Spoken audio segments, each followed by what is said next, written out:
ప్రియులారా, మన ప్రభు అయిన యేసుక్రీస్తు నామంలో మీకు శుభోదయం. ప్రతిదినం ప్రభుతో అనుదిన ఆత్మీయ ఆహారం. జనవరి 24 శనివారం. నేటి మన ధ్యాన లేఖనం యోబు గ్రంథం 23వ అధ్యాయం 3-10 వచనాలు.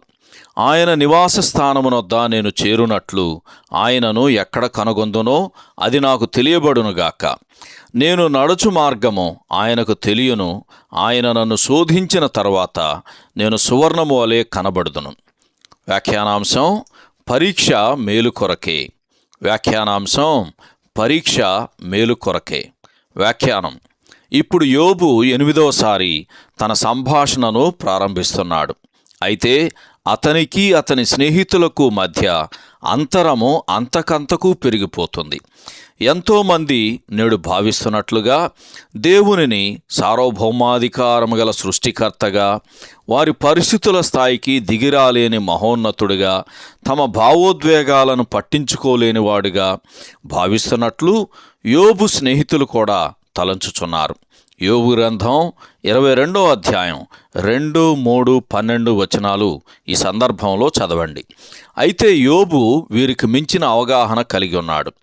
తాను ఊహించిన దానికన్నా మిన్నగా దేవుడు తన ఎడల శ్రద్ధ కలిగి ఉన్నాడని యోబు ఎరిగి ఉన్నట్లు యోబు గ్రంథం 7వ అధ్యాయం 19వ వచనం చదివితే మనకు అర్థమవుతుంది. అయితే ఆయన సమీపింపరాని వాడని యోబు యొక్క ఉద్దేశం. నేటి మన ధ్యానవచనంలో రాయబడినట్లుగా ఆయనను ఎక్కడ కనుగొందునో అది నాకు తెలియబడునుగాక అని యోబు ఎలుగెత్తి చెప్పుచున్నాడు.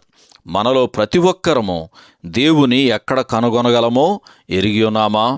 ఇప్పుడు దేవుడు మన ప్రభు అయిన యేసుక్రీస్తు ద్వారా మనకు సమీపముగా ఉన్నాడు గనుక మనము ప్రార్థన ద్వారా ఆయనను స్వేచ్ఛగా సమీపించవచ్చు.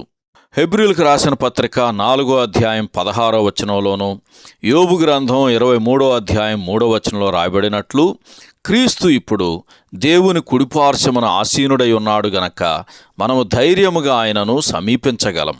యోబు గ్రంథం 23వ అధ్యాయం 10వ వచనం పరీక్షించుటలోని ఉద్దేశాన్ని తెలియజేస్తుంది. నేటి మన ధ్యానవచనంలో రాయబడినట్లు నేను సువర్ణము వలె కనబడుదును అని యోబు పలుకుచున్నాడు. తన మేలు కొరకు కార్యసిద్ధి కలుగజేసే కృపను గురించి యోబు ఎరగకపోయినప్పటికీ పితరుడైన యోబు ఆ విషయములో పేతురుతో ఏకీభవిస్తూ ఉన్నాడు. పేతురు రాసిన మొదటి పత్రిక 1వ అధ్యాయము 6-7 వచనాల్లో రాయబడినట్లు అవసరమును బట్టి నానా విధములైన శోధనల చేత ప్రస్తుతమున కొంచెము కాలము మీకు దుఃఖము కలుగుచున్నది.